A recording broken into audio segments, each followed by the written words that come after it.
Real Virginia is proudly produced by the Virginia Farm Bureau Federation. Since 1926, Farm Bureau has been working to preserve Virginia farms and our rural heritage. Visit our website at vafb.com.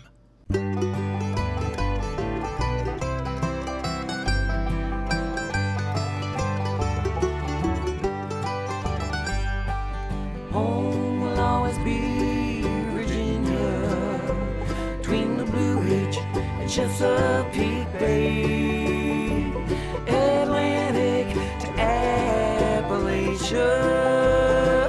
home in my heart always. Hello everyone and welcome to Real Virginia, a show about Virginia agriculture and the people who produce all of the wonderful products we enjoy, brought to you by the Virginia Farm Bureau. School children have been learning about Virginia agriculture for 25 years thanks to this program. Chef Maxwell shows us how to make a state fair treat at home, and we learn more about one of Virginia's most diverse farming communities. Welcome back, everyone. We're coming to you from the Kirby family farm in Hanover County, and we're going to talk about the impact that Hanover County has in agriculture a little later on in our show. But first, we're going to turn our attention to the Virginia Agriculture in the Classroom program, which has been sharing the importance of agriculture for a quarter of a century. These children may not realize it, but the lesson plan they're working on today started when their parents were in elementary school. The Virginia Foundation for Agriculture in the Classroom is celebrating its silver anniversary this year. Agriculture in the Classroom started in the early 1980s as a nationwide effort, and here in Virginia the program really got ramped up in the late 80s and early 1990s. But a lot of the leadership of the program realized that in order for us to continue to grow and to really become a significant program at the Farm Bureau, we needed to raise money outside of Farm Bureau. And so in 1992, the Agriculture in the Classroom Foundation was founded, and since then we've just been able to grow and expand and do more and more outreach through the generous support of our donors. Since 1992, the nonprofit affiliate of the Virginia Farm Bureau Federation has collected more than $5 million in donations to support the work of Virginia Agriculture in the Classroom. The program provides resources for educators and volunteers based on agriculture lessons to use in the state's classrooms and other community events. Well, as you know, the general population is multiple generations removed from the farm and from where their food and basic needs are produced. Also, you're dealing with students who are more and more involved in technology and in industries and business outside of agriculture. So there's less and less of an understanding for that, which shows a need to make our citizenry more agriculturally literate. AITC has grown from a program that reached nearly 100 educators in its first year to reaching 2,000 teachers this year. In 25 years, we estimate 1.2 million children in Virginia have heard about our program or been exposed to agriculture in the classroom. Annually, we impact a little over 200,000 students a year. But in Virginia, there are about 13 million children who are between preschool and high school age. So during that school age time, we have a lot more opportunity to impact and grow. From the beginning, the foundation has created innovative programs and resources designed to pair agricultural content with core curriculum. Jessica Pittman, a first-grade teacher in Caroline County, was chosen as the AITC Teacher of the Year for her efforts to incorporate agriculture into classroom activities. For her, the program's online resources are a huge benefit for her daily lesson plans. The resources that Ag in the Classroom have align with our Virginia standards of learning. So anytime I have a standard of learning that I'm teaching, I can always go on their website, on their matrix, and find one that aligns with what I'm teaching so that I'm able to easily and quickly find a lesson that integrates agriculture with what I'm teaching. It's already written for me. I don't have to come up with it. That's the best part as a teacher. We have a brand new website out that has much curriculum, videos, and even lessons that children can have interactive pieces. So whether you're in a classroom setting or you're at some type of field day or festival setting, these offerings are there for you. Besides the continuing education programs for teachers, AITC has diversified to include outreach by volunteers and direct-to-student projects inside and outside of the classroom. During Virginia's annual Agriculture Literacy Week, more than 1,000 volunteers read agriculture-related books to nearly 50,000 students across the state. More than 40 grants have provided children with interactive experiences, such as school gardens, farm-themed field trips, and agricultural field days. To find out more information on the Agriculture in the Classroom Foundation, visit their website at agintheclass.org. About a century ago, rural communities began shrinking as the American economy became industrialized. Public education followed that trend, and vocational agriculture classes were offered to a shrinking number of students interested in farming as a career. But as early as the 1960s, educators realized there was a growing disconnect between most students and America's farm roots, and early efforts to expose all students to the importance of agriculture began. The National Agriculture in the Classroom program began in 1981 at the U.S. Department of Agriculture. Today, Ag in the Classroom programs are in every state. Each program is customized to meet local and state educational guidelines. Hi, today we're going to be talking about cantaloupes in the home garden, from the ground up. Please stay tuned. More than 90 years ago, the Virginia Farm Bureau made a promise to our local farmers to protect and preserve a way of life they'd worked so hard to establish. Today, our insurance agents work to protect all Virginians, not just farmers. Anyone can be a Farm Bureau member and enjoy the many benefits of membership. There's a local Farm Bureau in every county of the state. We think everyone should be a friend to the farm. Visit our website at virginiafarmbureau.com to learn more.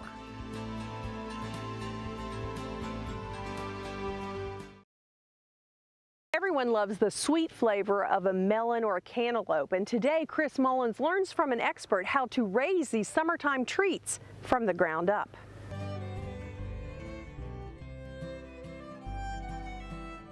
Well, hello and welcome. Today we're at Fauquier Education Farm near Warrenton, Virginia. We're here with Mr. Jim Hankins. Jim is the executive director here at the farm. Thanks for letting us come out today, Jim.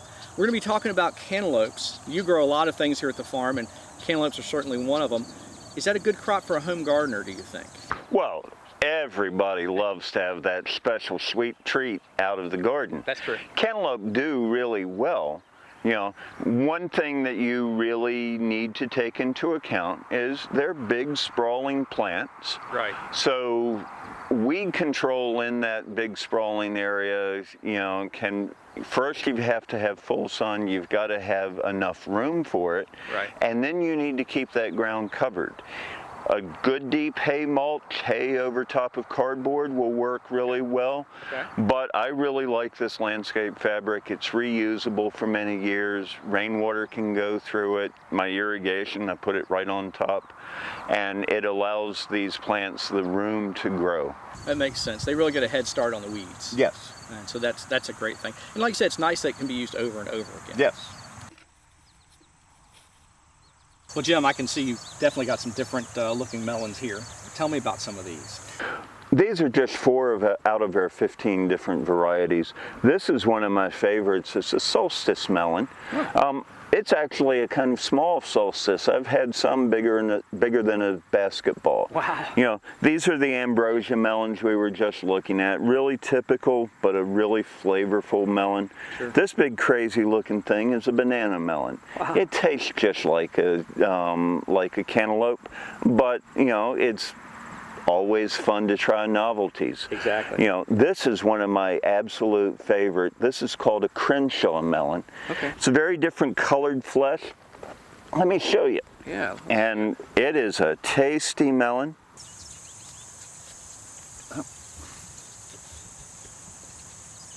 Hey, it looks great. That color on the outside is amazing looking. Let's see what the flesh. Oh, let me try that.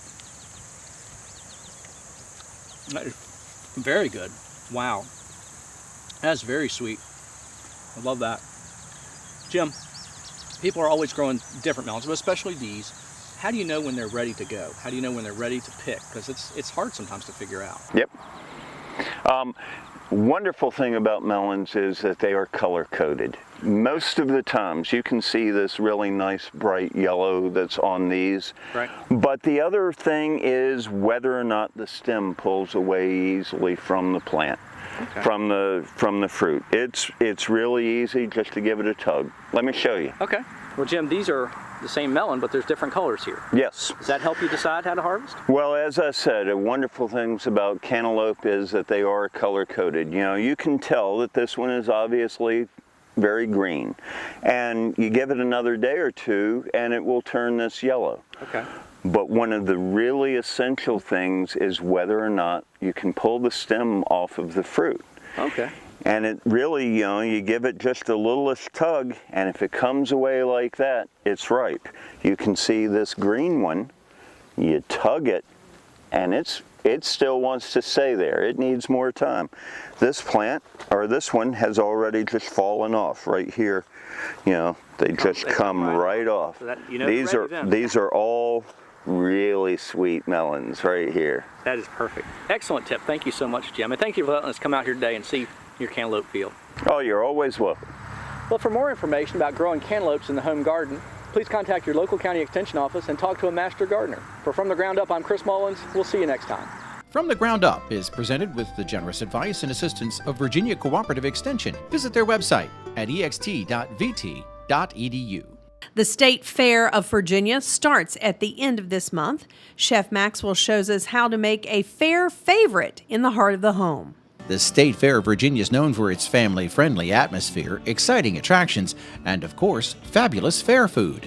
The most important focus continues to be youth and adult livestock competitions, and dozens of competitions where other Virginians can win a coveted State Fair blue ribbon. Everything from prize vegetables to baked goods to crafts and photography are featured each year as the best of the best. To learn more about this year's State Fair of Virginia, visit our website at statefairva.org. Have you ever made your own corn dogs? It's not as easy as you think, but it sure is fun. Chef Maxwell has some tips on creating the perfect fair food in the heart of the home. Hi, we're here at Meadow Hall and Meadow Event Park in Doswell, Virginia, where we're getting ready for the State Fair of Virginia. I'm here with Shana Pearson, culinary arts student at Stratford University, one of my students. We're going to be doing one of my favorite items from the State Fair. We're going to do some corn dogs. Right? Corn dogs, really tasty and really easy. Right? So we're going to get ready to do that. You've got the fryer over there, that's hot. Right? We've got the hot dogs down here. I'm going to start mixing this product. While I'm doing that, why don't you skewer some of these hot dogs so that we can get moving. Right? All right.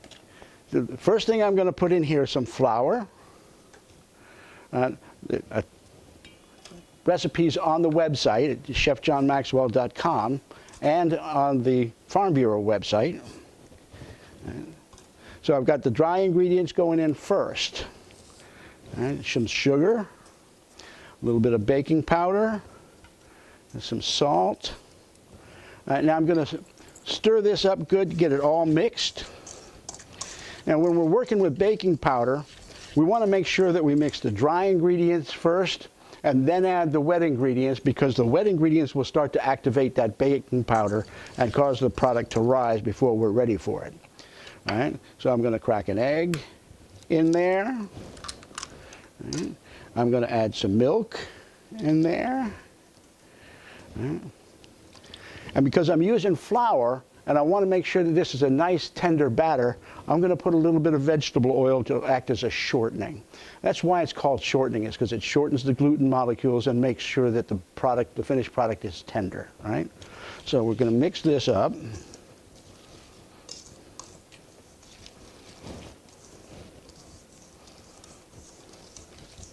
We've got the right batter consistency.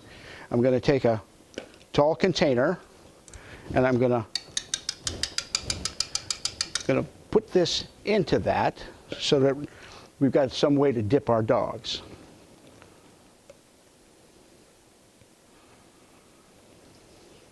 Let's go ahead and take the lid off that. We're going to take these, and I'm going to pat them a little bit to make sure they're nice and dry. So we want the flour to help bond it, but we don't want the batter to slip off, right? So we got that. We're going to take and roll this in some flour, right? And then dip it down in the batter.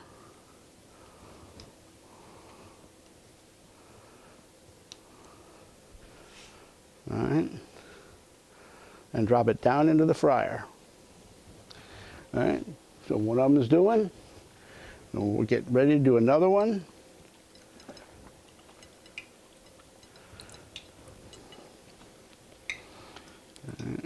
it goes.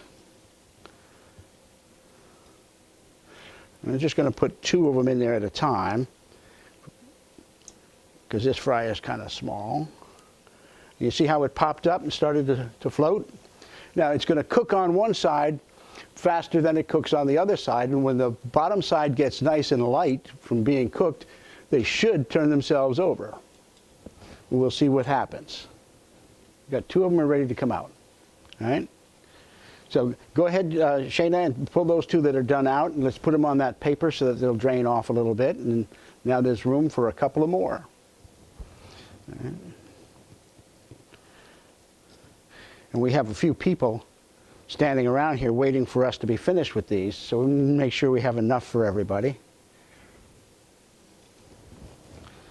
All right, here we are. Corn dogs to celebrate the State Fair of Virginia.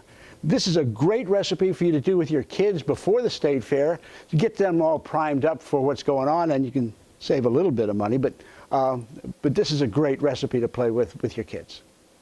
Join us next week on Heart of the Home when we get to play with more great Virginia food. Recipes from the heart of the home can be found on the Virginia Farm Bureau website at vafb.com, as well as on Chef Maxwell's website at chefjohnmaxwell.com.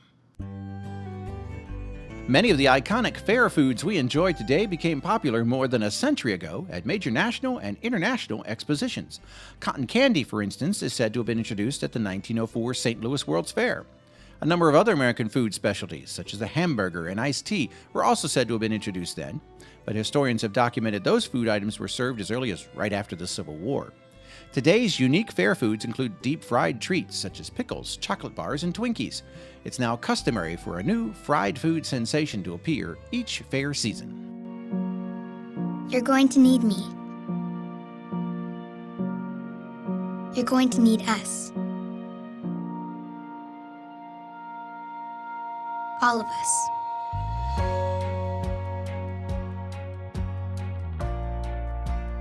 You're going to need our technical skills, our math, our engineering skills. You're going to need our help with your water, your air, your food. You're going to need our organizational skills, our problem-solving skills.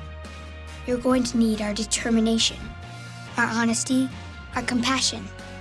You're going to need the next generation of leaders to face the challenges the future will bring.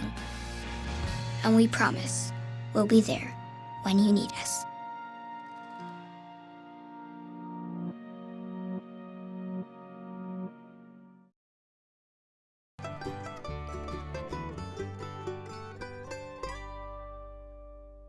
In our latest County Agricultural Close-Up, Dave Miller takes a look at what makes the Hanover agriculture community so unique, including the mighty Hanover tomato.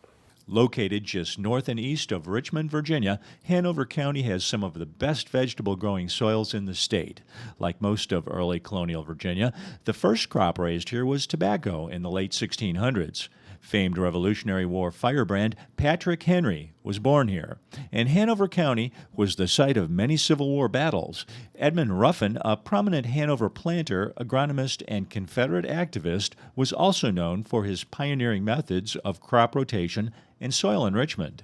Today, agriculture is a $55.3 million industry in Hanover County. It's probably still the #1 industry for Hanover County. It's very diversified, as they have said. We have everything from produce, grain, livestock, which includes beef, swine, goats, sheep, equine. We also have berry farms and orchards, greenhouses, Christmas tree farms. So Hanover is very diversified in its agriculture, which probably does make it one of the more unique counties in the state with all the diversity we have. We've been growing produce for, me and my sister, the 4th generation here. We grow, I think it's 20 some different types of produce. We also grow some corn, soybeans, and small grain. We run about 60 head of beef cattle, and we still have some hogs in production. There are 600 farms in Hanover County, averaging about 157 acres each. Hanover County ranks 15th in the state of Virginia for farm income, number 3 for grain and oilseed crops, and number 4 in the Old Dominion for fruits and berries. And Hanover ranks 6th in Virginia for vegetables and other produce, with 2.8 million sold each year. That includes the locally famous Hanover tomato, renowned for its true taste. The soils here are very rich, and they have certain minerals that make the tomato taste different, and it gives that desired taste of a tomato. So Hanover tomato is just grown in Hanover soil. And what's interesting about that is if you tried that tomato over in Ashland, where the soils are different than here, you cross the 95 corridor, it seems like the soils change. So again, you're going to have a different tasting Hanover tomato in the west than you do here in the east. Hanover Cooperative Extension Agent Laura Maxinet says the farm community has always been strong and determined to keep agriculture alive, even as the marketplace changed over the past decade. The local foods movement is driving a lot of the new farmers. We have a lot of niche farmers that grow anything from small fruit to vegetables to beef, grass-fed beef. And then we have the larger commercial guys that grow vegetables. And the biggest industry in agriculture is still your row croppers with the corn, wheat, and soybean, the grain crops. And we also have, believe it or not, some orchards in Hanover County that are starting up. But for farmers east of Interstate 95, raising vegetables is still a good way to make a living. Kirby's family raises about 450 acres of produce each year. Squash is has always been one of our major summer crops. We've kind of learned over the years what we can and can't do with it, so that helps. We've been growing squash for a long time, but squash takes a lighter loamy soil. We say they take a light soil, but when it's dry, they grow good on heavy soil. But when we get wet conditions, like for the last 4 or 5 days, we've been getting a little bit of rain every night. It's not good on produce, and that's when you need squash on light land. Adapting to change means using new technology to save money and better protect the environment. Kirby uses global positioning satellite guides on his sprayer, and more technology is coming all the time. We are located on the Pamunkey River with our farm, and we're under best management practices for that. And I reckon in the last 10 years, drip irrigation is one of our biggest conservative movements. We've switched over probably, I'd say, close to 200 acres of our production for produce from overhead irrigation to drip irrigation. And that's a whole lot more fuel efficient, a whole lot more water efficient. You know, you don't call on the phone and place your orders anymore. They do it by email, over the computer. The bookkeeping's even different. You know, they have workers now, many more workers than when we had growing up. So it's really evolved over the years, and you have to grow to stay in the business. One of the biggest challenges to Hanover County's 311 full-time and 289 part-time farmers is suburban sprawl. As the Richmond metro area grows, new subdivisions are sprouting up along major roads. Kirby says as a Hanover native, he's not going anywhere, and the growth is a mixed blessing. I guess in our position, we don't like the sprawl, but it's kind of a good thing because it brings the population, and we got to have people to buy the produce, and that's the whole local movement. That's what's behind it, is that high-end customer. Hanover County's farming roots run deep, and if anyone can adapt to living with new city neighbors, it will be the growers here who've dedicated their lives to making a living in agriculture. In Hanover County, Virginia, I'm Dave Miller. That's going to do it for this edition of Real Virginia. We are so glad you could join us to celebrate the bounty Virginia has to offer. Whether it's in your home, your garden, or your landscape, we are proud to say that this is Real Virginia. So for everyone from the Virginia Farm Bureau, thanks for watching. Make it a good week.